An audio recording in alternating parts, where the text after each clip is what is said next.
নীলফামারী সৈয়দপুর বিমানবন্দর থেকে বিপুল পরিমাণ টাকা সহ ঠাকুরগাঁও জেলা জামায়াতের আমির বেলাল উদ্দিনকে আটক করেছে আইনশৃঙ্খলা বাহিনী। নীলফামারীর পুলিশ সুপার জানিয়েছেন, জব্দকৃত টাকা গণনা চলছে। প্রাথমিকভাবে অন্তত 50 লাখ টাকা রয়েছে বলে জানিয়েছেন তিনি। আটকের পর প্রাথমিক জিজ্ঞাসাবাদে বেলাল উদ্দিন জানান, ব্যক্তিগত কাজে এই টাকা নিয়ে যাচ্ছিলেন তিনি। বেলাল, বাড়ি কোথায়? বাবার নাম কি? বাবার নাম দবিরুল। দবিরুল মানে কোন এমপি ছিল? হ্যাঁ, দবিরুল এমপি ছেলে আপনি? না। ও আচ্ছা। আর ইয়া কি গ্রামের নাম কি? গ্রামের শহরে হাজিপাড়া, ঠাকুরগাঁও সদরে প্রপারে বাসা। কি করেন আপনি? শিক্ষকতা। কোন স্কুলের? কলেজে? সালন্দা। ঠাকুরগাঁও সালন্দার কলেজের শিক্ষক আপনি? আচ্ছা, কত টাকা আছে এখানে লাগেছে? এখানে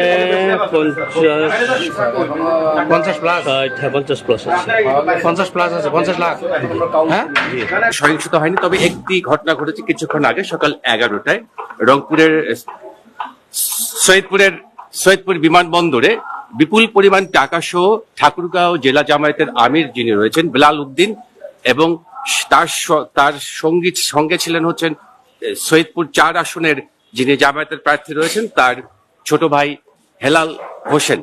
এই দুইজনকে আটক করেছে যৌথ বাহিনী বিমানবন্দর এলাকা থেকে। এবং আমরা যতটুকু প্রশাসনের সাথে কথা বলেছি, আইন শৃঙ্খলা বাহিনীর সাথে কথা বলেছি, তারা বলেছেন যে তাদের কাছে আগে থেকেই এরকম একটি ঘটনা ঘটতে পারে খবর ছিল। সেই গোপন সংবাদের ভিত্তিতে কিন্তু যৌথ বাহিনী সেখানে অপারেশন চালিয়েছে সকাল 11টায়।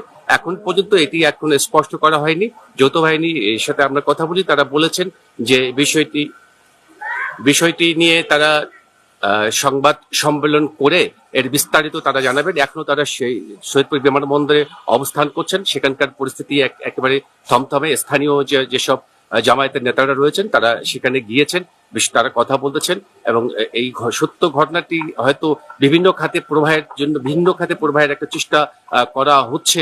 আমরা সেরকমও আমাদের সহকর্মীদের সাথে আমরা কথা বলেছি, তারা তেমনটি বলেছেন। তবে যেহেতু যৌথ বাহিনী খুব শক্ত অবস্থানে রয়েছে, তাদের কাছে আগে থেকেই এই ধরনের একটি খবর ছিল যে একটা বড় টাকার চালান আসতে পারে ঢাকা থেকে উত্তরাঞ্চলে। সেটি কোথায় যাচ্ছে, টাকাটি আসলে নীলফামারী যাচ্ছে না ঠাকুরগাঁও যাচ্ছে না দিনাজপুর যাচ্ছে, সেটি এখনো তারা স্পষ্ট করতে পারেনি। সেই কারণ তারা অনুসন্ধান করছেন এবং সবকিছু স্পষ্ট করবেন সংবাদ সম্মেলনের মাধ্যমে।